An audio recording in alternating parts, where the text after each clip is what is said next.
বন্ধুরা, আজকে কাঁঠালের তরকারি রান্না করছিলাম। এই দেখো, আজকে দুটো ভিডিও দিতেছি এই ইউটিউব চ্যানেলের মধ্যে। কারণ এই ইউটিউব চ্যানেলটা আমি খুলছি অনেক জিনিসে, কিন্তু কোনো ভিডিও বানাই না। তো ভাবলাম যে কিছু ভিডিও বানিয়ে পোস্ট করি। তো ওখানে আমি কাঁঠাল দিয়ে বাইক নিতেছি, ভালো করে বাইকটা সেইটা সর বেশি রান্না করুন। তো ভালো করে ভাজা হয়েছে, ভাজা হওয়ার পরে তারপরে নামাইলেছি সর বেশি সিদ্ধ করে চুলিয়া লয়ে এলেছি। তেল, কাঁচা লঙ্কা, তেজপাতা দিয়ে দিছি।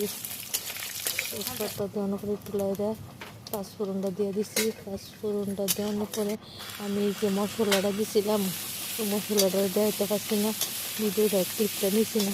তো কাঁঠাল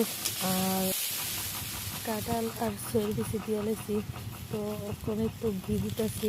এই ঘিটা আমি অনেকদিন আগে বাড়িতে বানানোর পরে রেখে দিছি। তো জল দিয়ে দিছি, একটু লবণ দিয়েছি। তো যখন একটু ফেনা উঠছে, জাল উঠতেছে, তো একটু মশলা দিয়ে দিছি। মশলাটা দিয়ে কিছুক্ষণ জাল দিয়া তারপরে নামানোর পরে লুকটা দেয়, তারপর নামানোর পরে লুকটা এমন হয়েছে। তোমরা কে কে খাও।